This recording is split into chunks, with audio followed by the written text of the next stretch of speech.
Welcome to the Coffee with Friends podcast. Why are you laughing? Because we just fought for like 30 minutes about the way this sounded. Welcome, guys, to episode 2. That was Suki just now. I think you guys probably heard it. We'll have to check it later in the post-production. But yeah, anyway, welcome. Hope you guys are doing great. Hope you're having a great day. We're just out here trying to survive, living life, having fun with it. We're out here having fun. Living our best life. Being with friends.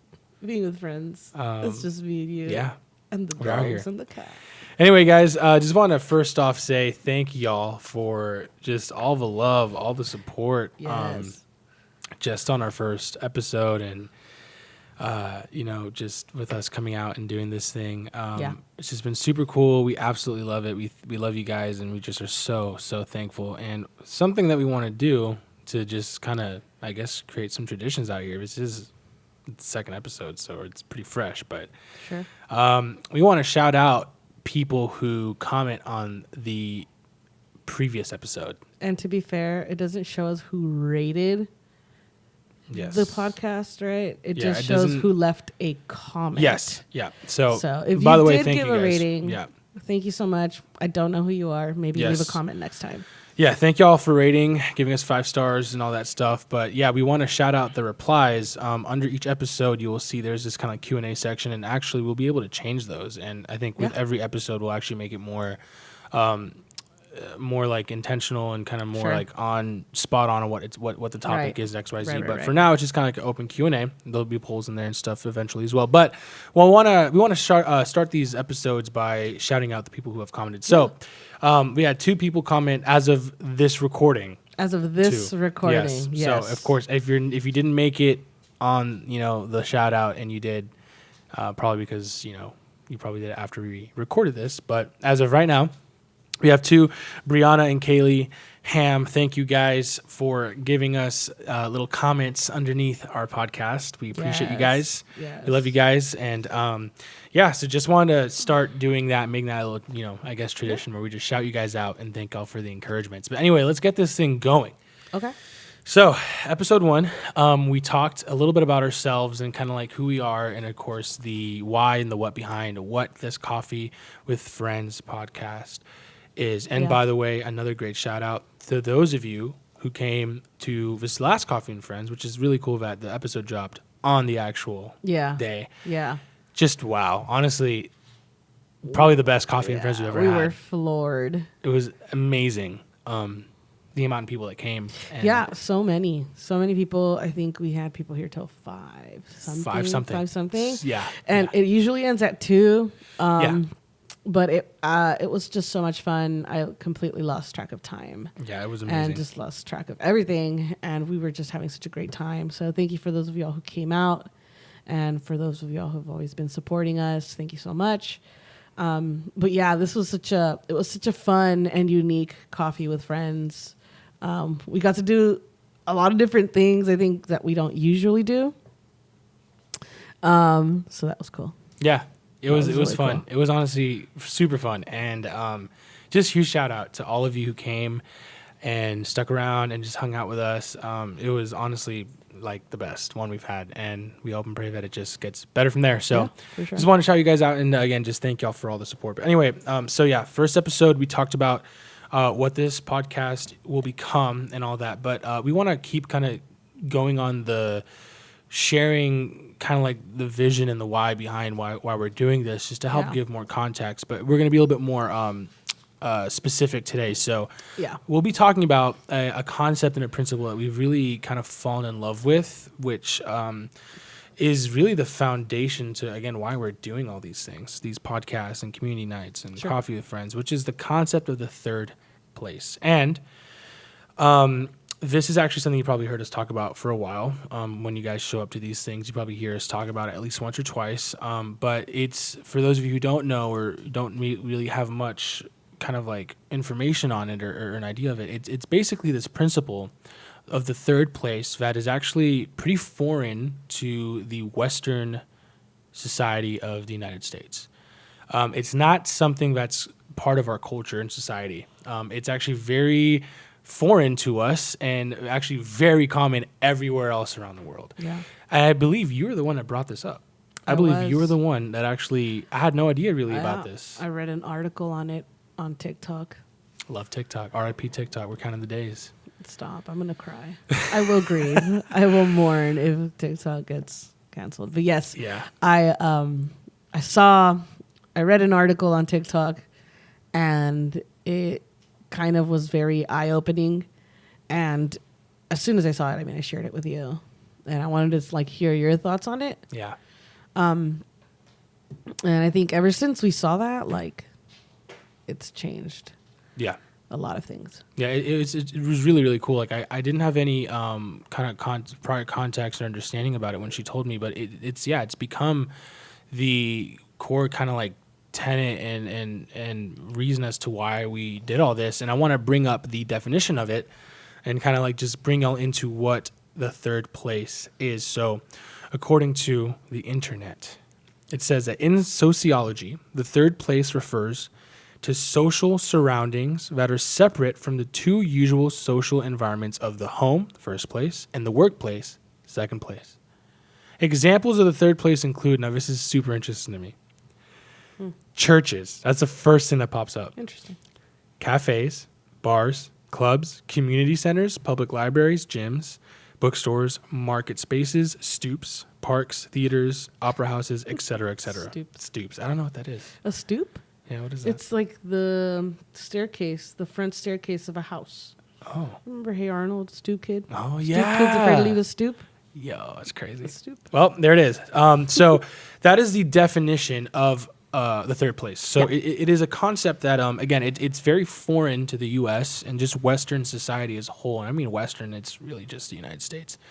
Because it's actually, again, the third place is very common in Latin America, Europe, Middle East, Asia, everywhere, Southeast Asia, all over the world. And it's this concept of a third location to where, community is happening. Yeah. People are networking, people are talking, people are sharing life, people are being with one another. Yeah. That is outside of the home and outside of work. And again, just for our context, the U.S., grind, hustle culture, get the bag, be, the best that you can be, career, da-da-da. And these things aren't necessarily bad or anything. It's just that's just where our society revolves. It does not really revolve around the communal aspect of the third place. And because of that pace, it causes us to actually neglect the third place. And what we've been talking about recently, and when we bring up this concept to people, is that actually, unfortunately, because of COVID and because of what happened with the isolation, the first and second place have now become kind of one. Yeah. With hybrid work, with just working from home. Now you're home and your work, it's a weird line that is, it kind of blends into the other. Yeah. And that's really actually very unhealthy. Yeah. Right? For Because your home should be the safe place that you come from after work. Yeah. But now it's your safe place is maybe your bedroom, and then you have your office, or sometimes your office is your bedroom. And it's where do you go, right? It's well, now the first and second place have become one thing. Yeah. So again, the third place has been a lost art, especially in the U.S., and it's something that we want to bring with these. Shout out to Ren. With these, just communal gatherings that we're doing with coffee with friends, etc. So anyway, bring us a little bit more to the whole third place and why we wanted to do this. Because again, this was something that you brought up to me, but I didn't even know, which I absolutely have fallen in love with. So yeah, I think you've definitely done a lot more research than I have, because that's just who you are. I mostly I take it, I bring it, I'm satisfied with just the initial information. And I just kind of relay it, and I know I can take it to him, and then he'll just become he'll have all the information and all the things. But I think as someone who is very social and enjoys being with friends and enjoys being out and enjoys these things, I struggled when we moved here, and I think that was I know that we we're probably going to talk about like when we moved here to Austin a lot, because it was a catalyst to a lot of the things, that we are now here. Like, we learned a lot, we've developed, we've changed a lot. And this was one of the catalysts. Yeah. I think moving here and relying on each other was really big, and learning to rely on each other. And I'm a very independent person, so relying on someone else was hard.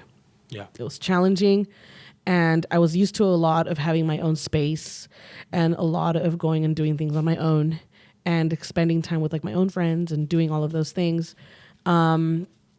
And when we moved here, I stopped doing those things, and I stopped going places, and I kind of lost sight of that third place. I think it's interesting that the definition is church on there. That's and the I first think example. it's interesting because while I am not staffed at a church, I'm at a church just as much as Sam is. So Yes. I'm there just as much as he is. And so to me, church doesn't feel like a third place. Yeah. It doesn't necessarily feel like a third place, because I do show up, and sometimes it does feel like work. Yeah.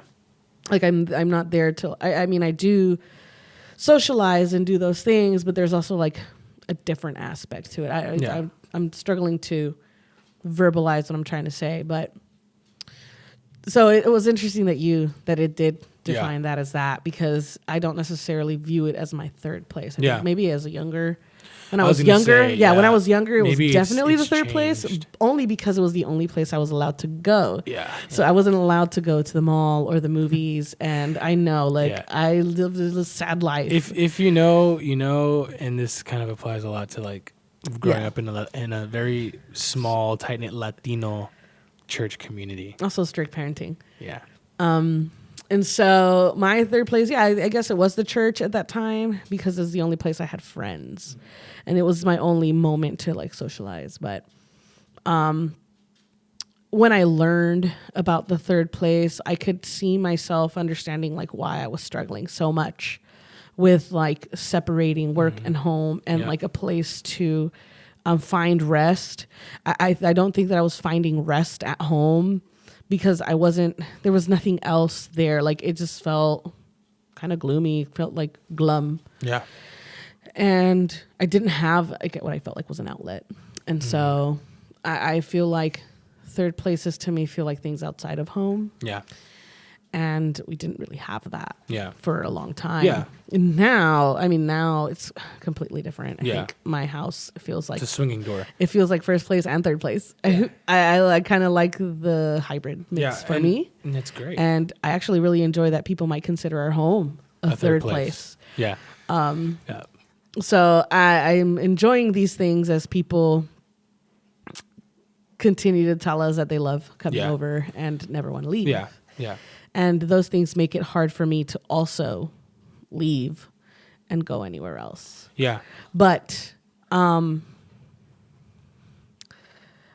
do thoroughly believe that people need to have a third place, a place to unravel, and a place to just exist without like thoughts of work and thoughts of home and thoughts of chores and thoughts of all of these things, to just kind of exist. Yeah.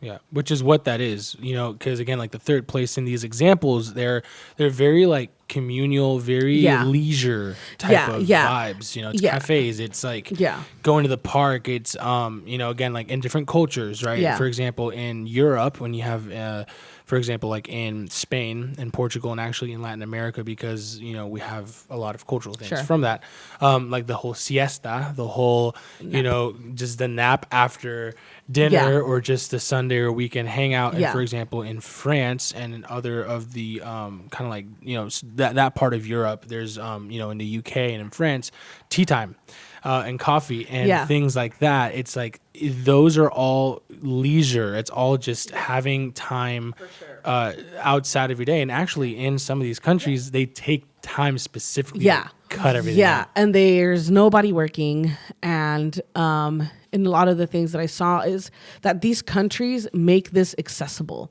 And that's something that we don't have here. in America is that like we don't have accessible times and things, right? Like, Yeah, 30 like minute okay, lunch. happy hour, I guess, but happy hour happens like it's not accessible to everyone. And in these countries, it's like accessible to everyone. Yeah. And it's not just like time wise, but also like financially, like things are affordable. Like you could buy a glass of wine and it'll come with tapas. Yep. It'll come with a snack. And it's A like little biscuit with and the it's tea. like €5 and you're getting a glass of wine and you still get a snack. Like and in here in the States, like that's unheard of. You're paying $5 for a small bag of chips. Inflation is crazy and it's not accessible. And parks are not built to be so super accessible. Well, they're built to keep people out of them. Yes. And I just don't think that we are built in a place where third places can exist and be accessible. I think like a third place can only be accessible by like some, but not all. And that's actually a really good point because, again, to go deeper into the whole sociological thing, it's like even geographically, like all these countries are built to be walkable, to be, for public transport. Yeah. And the U.S. sucks at public transport. Sucks at walkability. You have to have a car. Yeah, I mean, it literally, because cities are built to not be that way. Cities are built to be car driven. No pun intended, but like it's supposed to actually encourage you to buy a car to do that. It does not encourage you to walk. I mean, go outside and look at your sidewalk.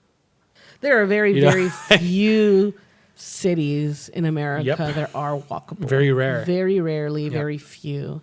And that's what makes it harder. Correct. That's what makes it harder. But yeah, I love it you said that because again, like the whole point of why we're bringing this up, the whole third place is again what you were kind of sharing earlier. It's like we want our home to be a third place. For people. Obviously for us it's not, but we want that for others. Yeah. And I think again it's because we have lost that art of the third place, and I think that a lot of the issues that we deal with emotionally and mentally as a society come from there being a lack of a third place. Come from there being a lack of a space to unwind or to share and to, walk with people, and stuff and like walk through life. And again, like, and not that it doesn't happen. Like, people still go out to bars, people still go out to the park, but it's just, it's something that's been lost. Like it's kind of declining. And I think like it becomes weekly, not daily. Right. You go out to bars and it's like the weekend. Yeah. And the difference is that like a lot of these other countries, it's happening daily. Exactly. It's happening every day. Every and day they're finding a time and a place and consistency to rest. And I don't think we meant to talk about rest, but I mean, that's a tough one. It is a tough one, but I do want to like emphasize how important it is to find and rest. That we struggle with it. Not weekly, but daily. Yeah. And I think this is why third places are also so important because they provide a certain kind of rest. Yes. A certain kind of downtime, a certain kind of moment. Yeah. That I think truthfully we all struggle with. I think everyone struggles with it because the culture is so like you got to go get your bag. You got to go do this, and if you're not doing anything, you're lazy, or we equate it to our identity. Like if we're not doing something, like we suck. And I mean, I struggle with it. I know Sam struggles with it.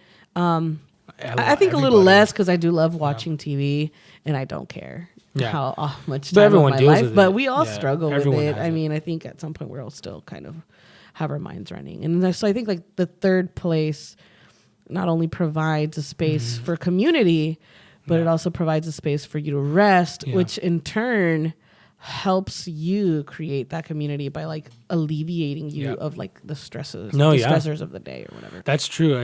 You're right. I think the third place kind of forces you to slow down. Yeah. Because again, when you're at home, or if your home is work or just in work, it's more centered around you. Like it's, again, at home, it's your home. It's you're the one who lives there, especially if you live by yourself or, and then at work, well, it's all about your job and what you bring to the table. And when you go to a third place where it's not about you, then it forces you to slow down and to look outwardly, not inwardly. Yeah. And it forces you to talk to people and like be around people and for a second like take a moment and pause. And I like that you said that, because I agree. I think the third place, we may think of it from the community aspect and then kind of like leave it at that, but it's really a communal and a rest thing too. Like it's a really good rhythm of rest. And I love it you touched on rest. And the reason I said, I was like, oh man, that's tough, because it's something we struggle with. Like, and it's funny because we literally had a conversation the other day. Actually, yesterday we were in a room full of people talking about how like everyone in that room literally struggled with rest. Everyone was like, yeah, like that's the one practice that it's just so alien to us. And again, I think it's our society is just built that way. Like it is just built for us to just go, do. And it's just so dangerous. And I think because of that, I mean, I was texting someone today and the same thing. Like, it's like, hey man, how can I be praying for you, bro? Like, how can I be, he's like, man, I just need rest. I'm like, same. And it's like, I think there's something about that. And I think, I would like to unpack that more one day and kind of like go into deeper. We can maybe go into an episode one day really about rest, and maybe even bring some people in that do this way better than we do. Facts. To like just talk about like how do we do that. But I think yes, it is another side of the coin of the third place. I mean, I think we can get into a lot of things. I also feel like I also feel like third places disconnect you from the interwebs. This is true. This is true. I think is like a pain in my side for myself, but also for like our marriage. Right. I think it's like one of the things that creates friction, not because we're out there doing things, but just more so like on the connection level. It just keeps you from connecting in person, and it keeps you from connecting like face to face. And something I find myself is like when we have a full home, I forget where my phone is. Definitely. And it's so easy, but it's so hard to do alone. And so I think like third places provide also that rest of like the pressure of being on your phone or on the internet or on social media. It just kind of dies. Like you kind of don't need it because you're existing and you're in that moment and you're experiencing life without this incessant need to also be looking at your phone, because where you are is just so much better than what your phone can provide.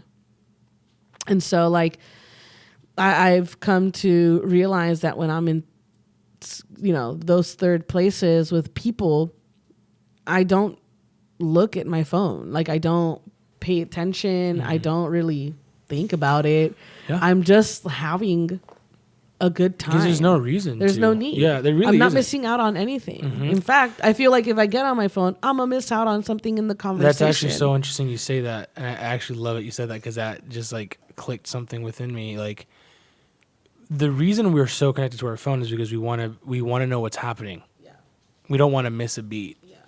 We want to know what's going on in people's lives, even the people we don't like, even the things that we don't care about. And I think it's so funny you said that, because when we do have like coffee with friends and community night, when we have people over for anime night, whatever thing, it's like the moment you're on your phone, like the moment I do glance at my phone, I'm like, whoa, I just missed what happened. Like, what were we just talking about? What was the joke? Why is everyone laughing? And like, then you feel FOMO, you feel in the same room. And it's like, it really has made me, because I was thinking about it right now, like, okay, so Coffee and Friends was literally from 10 to basically 5:30. I didn't look at my phone once, and the only reason was because I'm playing music on Spotify. And I'm just like, I'm just like putting music on the TV, so I'm just like clicking next or whatever. But like, I didn't look at my phone that whole time. And there was really no need other than just like taking pictures and, videos and kind of like taking in the moment. But like, it made me realize, I'm like, dang, like, because I'm on my phone all the time, and like that's like the farthest I know he says all the time, but man, y'all, like it is. That's a problem. It is a part of his body. It is a problem. He refuses to admit it, but he has, which is actually he has an addiction so. Actually, problem. bringing that up, that's actually very segues into, as I was reading more right now on the third place as you were talking. There's actually a fourth place and fifth place. And I think you briefly mentioned this like a few yes, weeks so ago. but when I was reading it right now, I was like, wait, this is very interesting. The fourth place apparently is came from quarantine, and the fifth place is actually your phone and like your online presence, like the virtual kind of world. And it's like it's so interesting to me, but like again, our Well, phone now- has become so Yeah. ingrained to our life and rhythm Yeah. that it has literally become a fourth or place. fifth place. And Yeah. it's like, That's crazy. again, is that healthy? My love and hate relationship with it, which we talked about this another time. It was like, I think early 2000s, the internet being that third place Yeah. was actually incredible. Sure. And very much needed. And Yeah. I think it was a step in the right direction for humanity. But I think as the years progressed, it now took the place of what the third place should be. And then that has become the thing that we go to.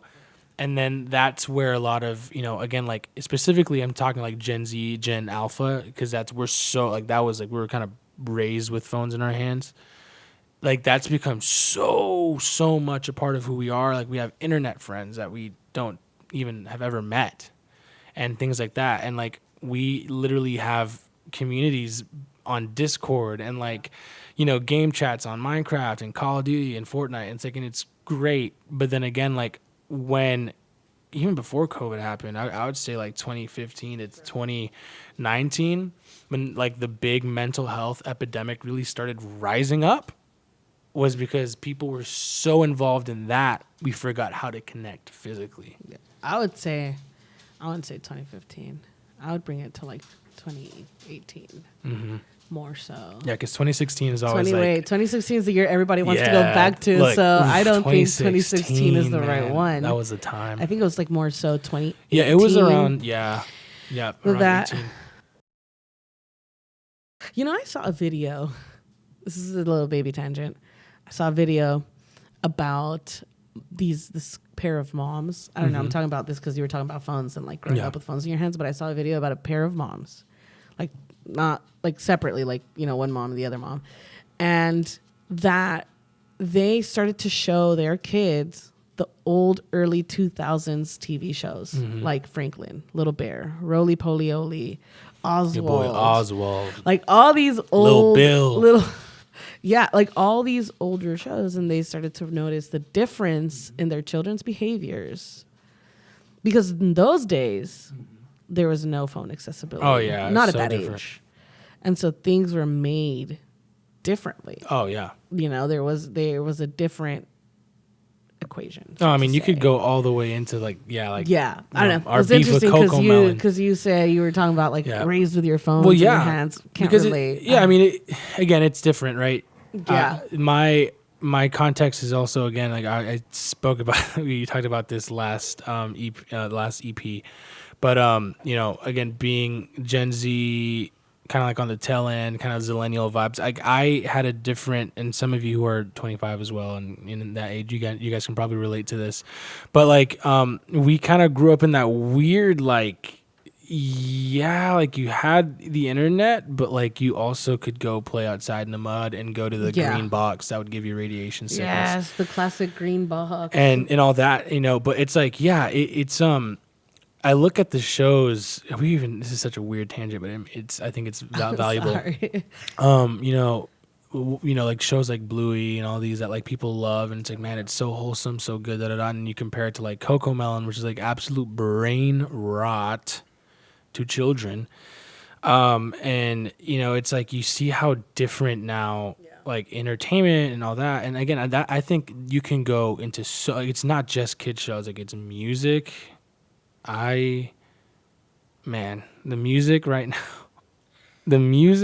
now, like we are in a wow, it's rough. Like some of this music out here is just pure brain rot, and like just the level of I don't know, like just wholesomeness, the level of just value that media as a whole, it's just so different. I think that's a big it changes how our brains are wired. It changes how we internalize things, how we communicate things. And again, like it's not about like, oh, like the next generation's cooked. Like we hear that a lot, like, on TikTok and Instagram, and like it's like, oh, they're cooked, like they're. But I think there's really no. It's not about generation. It's not about like, oh, it's different. Like it just comes down to we as a human race, as a whole, from Boomer down to Gen Alpha, have lost the ability to connect. Yeah. And we have lost it because it is a muscle. It is something that if you don't do and you don't do consistently, you lose. And again, hate to bring us all down to memory lane and PTSD, but yes, like COVID messed us up. Yeah, for sure. It jacked us up. It really put us in the deep end and forced us to try to swim. And we had to navigate and swim through, like, what do I do with all these emotions? Who do I talk to? And sure, I can Zoom you. Sure, I can FaceTime you. Sure, we can Netflix party and call that a date when Xiomi was living in Dallas and I was living in Houston before she moved. But that's tough. It was tough not being able to sit across from her and tell her how I felt and that I was literally dying inside. Like, it's just not the same. And I'm not, again, like, I want you guys to hear me. Like, it's not, I'm not saying it like you can't call a friend and text. Like, oh my gosh, love phone calls, love a text. But there's just something about the face to face. I'm there with you. That, I don't know. That to me is being in the trenches. Yeah, I think like, yeah, that's good. I think of like our early time together. I know one of the things we struggled with was with communication, and a lot of like, we expressed ourselves so much clearer and better through text. And I think we both struggled with like verbally communicating to each other face to face. It was almost like an unspoken thing. I don't know if you ever felt this, but I think about this a lot, that sometimes we would not communicate well face to face, and much preferred to communicate through the phone because it felt easier. And I think a lot of this generation feels that. Or we hide behind it. Hiding behind the phone and being like, I know I can send this text and then be done. And not face like looking in your reaction. eyes. Yeah, the reaction. In real time and the reaction. response. Yep. And it's messed a lot with that. I don't know why I thought of that. No, yeah, but you're right. It reminded me a lot because I think even now sometimes like it trickles in where like I'm able to better express to you some things. Or even if I'm just like something is hard for me, it's easier to do through a text. And I think vice versa. I feel like sometimes we do still continue to struggle with that. Like it's not just like affecting this generation. I think it's like COVID and all of these things have made it so much more difficult. I mean, we tried. Yeah. A lot of us have tried. We tried. I think we listened to like an album together. Yeah, I mean, I don't remember how we did that. I mean, that was hilarious. I will say this too, though. Like that moment, like that whole COVID situation nightmare, we don't ever want to revisit. What it did do is that it really, it was a very creative season for people, though. And we joke about it all the time. Like everyone made sour bread during that time. Sourdough? Or sourdough. Sour bread. Sour bread. That's how you know. Okay, you know what I mean. Okay, Everybody sourdough became bread. a baker. Everyone did that. Everyone families made these random games. I mean, also, and I will say this, like that's when TikTok was like prime TikTok. Yeah. That was like the golden era because everyone was posting the different games they were making up and different creative ways to like talk to people, like House Party. Remember that app? And I all actually that. never used House I used Party. It. I didn't have friends. So. Oh my gosh! Yes, you I did. didn't know. Not that would use House Party. But like it was just like a creative time. I mean, there was moment, and again, I think obviously adversity creates opportunity, right? Like it creates the human, the indomitable spirit comes alive. I can't even repeat that. That the frontier, like pushing the final frontier, and they're just like, I want to, the human spirit of like, let's do something about this. Came to be, and I think that's something beautiful. But anyway, I want to we went through an interesting. I love how we just started somewhere and went somewhere different. But I want to end these next couple of minutes. I want to end off, and I want to end these episodes, I guess, from now on. I want us to end with like a charge and an encouragement and something for us to try. Like something practical. Is what you Yeah, like some. I didn't want to say that because it just yeah, sounds so. but it was what you wanted to pastoral say. And like, I want to don't give hide. you all Don't a hide practical. behind who you are. Anyway, Don't point try- is, I want us to walk away with something, even just a thought or something to think about. Sure. And I think that, again, as we talked about the third place and we talked about communication and media and all these things are beautiful and they make sense and they all come together. But I really liked, and again, part of what we try to do here, and I hope you guys are hearing this and feeling this from the last podcast and hopefully this one, again, like we want to lead by example and we want to lead from vulnerability. We want to lead from that authenticity and be the first ones to say like, hey guys, like we are trying to figure this out. Like we suck. Okay. Like we are not perfect. Speak for yourself. I'm perfect. And like, we were talking about right now, like communication was and still is hard. That's for sure. Rest was and still is hard. And I just want us, as we end off this episode, to one, like what is that one area of our life that's like, okay, where do we need rest? And then two, like, do I have a third place? Like, where is that third place? Is because I think that we need to look internally and like do inventory and be like, okay, am I okay? One, which majority of us are not, and it's fine. But like, what is it that I really want in this season to grow in? Yeah. Whether it's me creating it or finding it. Again, for us, community was rough. Yeah. So, and we could have found it. We decided to create it. And I think there's the option of us to always either find something or create something. Sure. I think God has given us the ability to be like, I'm going to give you exactly what you need. As a matter of fact, we already have everything that we need to get out of the mud, to get out of the trench. Yeah. But there's moments where he comes and takes us out. And there's moments where he says, I've given you the tools. Yeah. And I just want us to end off with this episode. And as you continue driving to work or on your run or on your bed or whatever, I just want you just for like a minute or two after this episode to just like sit in like a minute or two of just silence and just look inside yourself and take inventory and be like, okay, this is the state of my soul. This is where I'm at. What do I need? And then ask for it.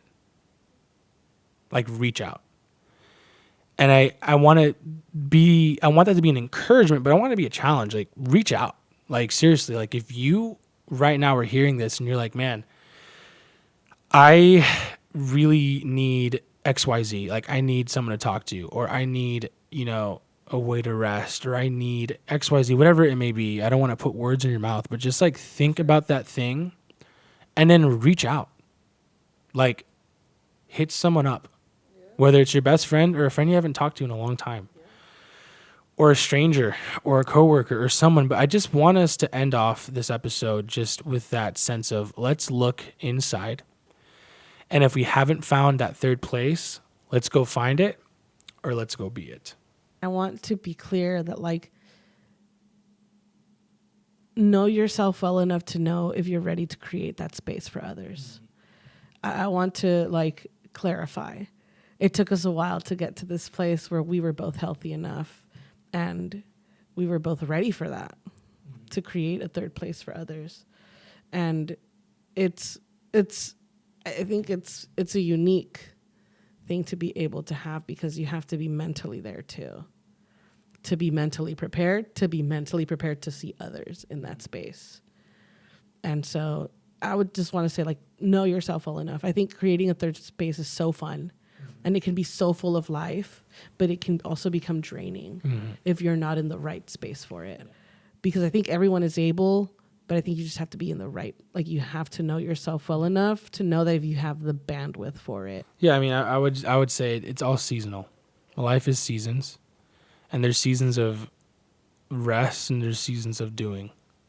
And there's seasons where you are a part of a third place, and then there's seasons where you are the third place. And again, I believe in, I'm going to be kind of talking to the believers here, but it's like, as believers, we are called to be a third place everywhere we go. Yeah. We are the church. The church is not a building. The church is not an institution. It is a living, breathing thing. And it's you and me. So we are called to be a third place. But just as Xiomi was saying, like, don't feel the pressure to be that already. Like, there's seasons of rest and of receiving and laying back, sitting back, and letting yourself be filled and refreshed. And then there's seasons of pouring out. Yeah. And you never, ever pour out from lack or scarcity. You always pour out from overflow. Yeah. If you are not in an overflow season, one, it is okay. Yeah, for sure. But two, get filled. Yeah. And I think it's important to note those things. And that's self-awareness. Yeah, for sure. And that is a gift, but it is also something you can gain. Yeah. Something you can get to that point. And I think we're, as believers, accustomed to just giving and giving and giving and giving. And something that we challenge our friends who come here is like, just receive. Yeah. And that for me is huge in my home. If you've come into our house, I don't like when you're trying to help, because I want people to know, like, you can just be at a place and receive and just rest and provide a space like that. So if you come to Coffee with Friends, don't rinse your cup, because that will drive me crazy. Yeah, just chill, relax, and enjoy. So I want us to end with that. And again, just want to thank y'all for listening, for supporting, for encouraging. And of course, we love you guys. Our door is always open. Can't wait to see y'all. Yep. And go have fun. Go have fun. Live your best life. Live your best life. And get coffee with friends. See you in the next one.